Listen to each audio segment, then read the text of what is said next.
আজকের এই নিউজটাতে আমার ধারণা বিএনপি এবং জামাত ইসলামের জন্য একটা 440 মানে 440 ভোল্টের ঝাটকা লাগতে যাচ্ছে। কেন লাগতে যাচ্ছে? ছাত্রদের যে রাজনৈতিক দল, এটা আমরা জানি যে এই ফেব্রুয়ারি মাসে সামনে আসার কথা। তো আজকে আমাদের উপদেষ্টা নাহিদ যিনি আছেন, তিনি মোটামুটি ঘোষণা করেছেন যে ফেব্রুয়ারির দ্বিতীয়ার্ধে মানে 15 তারিখের পর ছাত্রদের নতুন রাজনৈতিক দলটা সামনে আসতে যাচ্ছে। তো এটার নেতৃত্বে কে থাকবেন? আমরা যতদূর জানি এই তিনজন যে ছাত্র উপদেষ্টা আছেন তারা এই দলটার সাথে কানেক্ট হবেন। তবে উপদেষ্টা হিসাবে সরকারের থেকে তারা রাজনৈতিক দলের সাথে কানেক্ট হবেন না।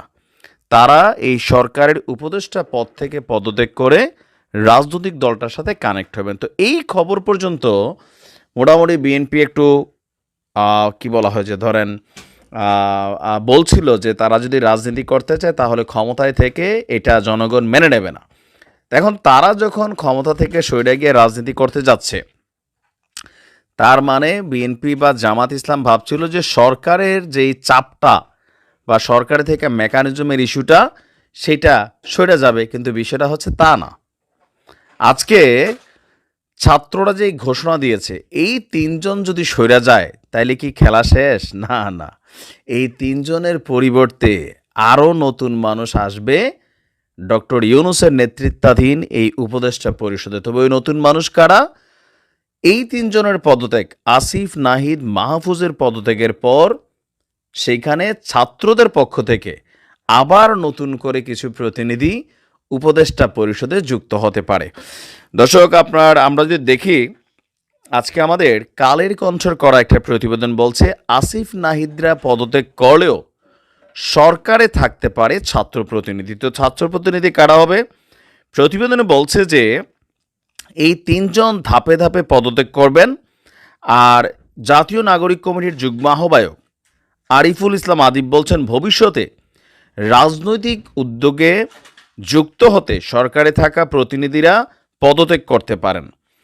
তো এখান থেকে তারা বের হয়ে যাওয়ার পর একজন নতুন করে উপদেষ্টা পরিষদে যাওয়ার বিষয়েও তিনি জানান। তিনি বলছেন যে আশা করি একজন উপদেষ্টা পরিষদে আসবেন, তবে তারা কারা তাদের নাম এখনও চূড়ান্ত হয়নি। প্রতিবেদনে আরও বলা হয়েছে ডক্টর মোহাম্মদ ইউনূসের নেতৃত্বাধীন উপদেষ্টা পরিষদে রদবদল আসতে পারে, নতুন কয়েকজন ছাত্র যুক্ত হতে পারে অথবা অন্যান্য কেউ উপদেষ্টা পদে আসতে পারে। ছাত্ররা চাচ্ছেন সরকারে তাদের একজন প্রতিনিধি থাকুক যিনি রাজনৈতিক প্রক্রিয়ার অংশ ছিলেন না বা হবেন না। তারা এই প্রক্রিয়ায় অভ্যুত্থানের কোনো অংশীজনের সঙ্গে বিরোধ করতেও চান না। এখন কেন ছাত্রদের রাজনৈতিক দল, এটার ব্যাপারে নাহিদ একটা সুস্পষ্ট ব্যাখ্যা দিছে। তার বক্তব্য হচ্ছে 5ই আগস্টের পর রাজনৈতিক শক্তিগুলো তারা তাদের শিবিরে ফিরে গেছে। বিএনপি তাদের ক্ষমতায় যাওয়ার জন্য যে রাজনীতি দরকার সেটা করছে, জামাত ইসলাম তাদের ক্ষমতায় যাওয়ার জন্য যেটা দরকার সেটা করছে। 5ই আগস্টের পর সবাই আলাদা। তো ছাত্ররা আসলে কার দিকে যাবে? যেহেতু ছাত্রদের আইডিওলজিটা গতানুগতিক যে রাজনৈতিক দলগুলো আছে তাদের সাথে কিছুটা ডিভাইডেশন আছে, সেই ক্ষেত্রে ছাত্ররা চিন্তা করছে যে তারা তাদেরকে মানে তাদের যারা ফলোয়ার আছেন বা তাদের যারা অনুসারী আছেন তাদের জন্য তারা নতুন করে একটা দলের প্রয়োজনীয়তা অনুভব করছেন। আর সেই কারণেই ছাত্ররা রাজনৈতিক দলটা মাঠে আনতে যাচ্ছে। আর এটা দ্বিতীয়ার্ধে আসতেছে, মানে ফেব্রুয়ারির 15 তারিখের পর। আর উপদেষ্টা যে তিনজন আছেন একযোগে পদত্যাগ করবেন না, হয়তো প্রথমে নাহিদ করবে, তারপর আসিফ করবে, তারপর মাহফুজ করবে, আর তাদের রিপ্লেসমেন্ট হিসাবে এক বা একাধিক নতুন ছাত্র তারা উপদেষ্টা পরিষদে যোগ হবে।